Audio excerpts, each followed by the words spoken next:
today in an effort to head off the appointment of someone to fill Barack Obama's Senate seat? Was it so imminent that that's why you had to step in? I would say that we decided that this required unusual measures, and there were a lot of things going on that were imminent. There's a bill sitting on the desk that we think a person who is supporting that bill has been squeezed to give $100,000. And to let that bill be signed, to me, would be very, very troubling.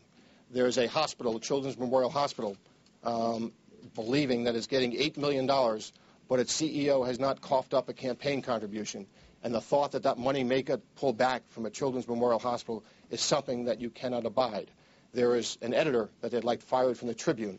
And I laid awake at night worrying whether I'd read in the paper in the morning that when there were layoffs, that we'd find out that that person was laid off. The complaint lays out in there, in fact, that when there were layoffs, there were conversations to find out whether the editor who they thought should be fired was fired, and he wasn't. And the governor was asking whether there'd be more layoffs. So we have a governor in this modern times, the only one who's looking for more layoffs. You take that, what's going on, and add it to the fact that we have a Senate seat that seemed to be, as recently as days ago, auctioned off to the highest bidder for campaign contributions. And Governor Blagojevich's own words on the tape or the bug that's set forth in the complaint talked about selling this like a sports agent. So we stepped in for a number of reasons. Basically, as I said before, we're in the middle of a corruption crime spree, and we wanted to stop it. Okay. So can we just? Okay. Just 1 second. No. Let me just say one thing. We're going to stay here as long as this is productive. We will. You're not on the clock. We want to dispel any misperceptions, so don't feel like anyone's got to yell to get a question in. Okay. You said twice that we shouldn't cast aspersions on people who we think we recognize within the complaint.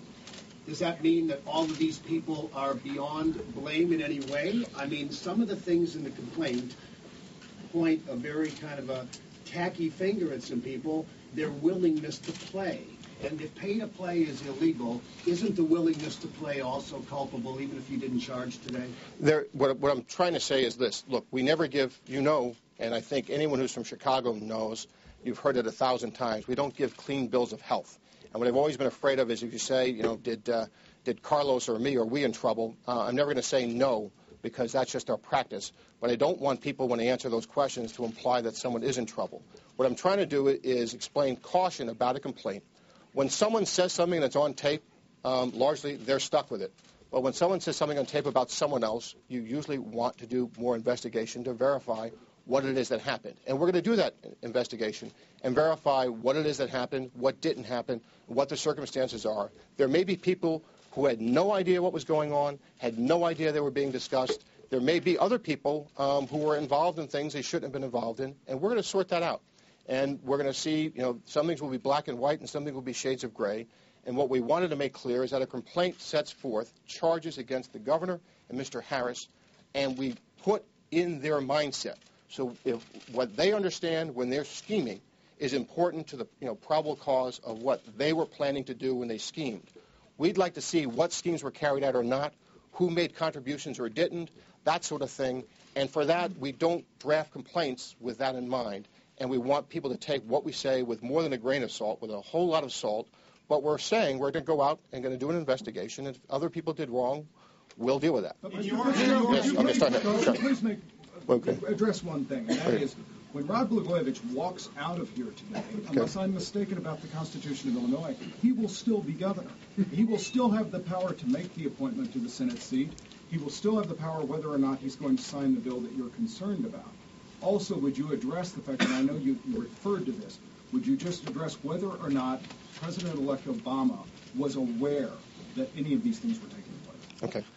I'm not going to speak for what the President-elect was aware of. We make no allegations that he's aware of anything, and that's as simply as I can put it. The first part, my understanding is that he is the sitting governor of Illinois today, now, and that is not something we have any say in or control over. So at the end of the day, he will be the sitting governor. But you said you took this step so that you could intervene because you were afraid something was going to happen with this Senate seat that would taint it. He still has the power to do that. Yes, and when there's a bunch of people scheming in private and they think no one's listening and no one's aware of it, they can do a heck of a lot more than when someone goes and basically raids the crime in plot and airs what's going on and people know what we're aware of. And if I were someone who wanted to pay to play, I think this would be about the worst time to try to make a cash contribution to someone to get something illegal.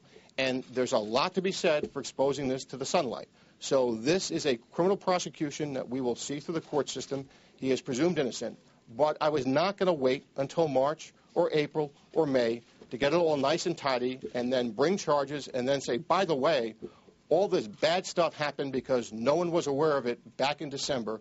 I think that would be irresponsible. So sometimes when there's ongoing criminal conduct, and this is a very different case than what we often see, we will expose the criminal conduct and bring charges to let people know we're onto it and hopefully to put a stop to it. In your view,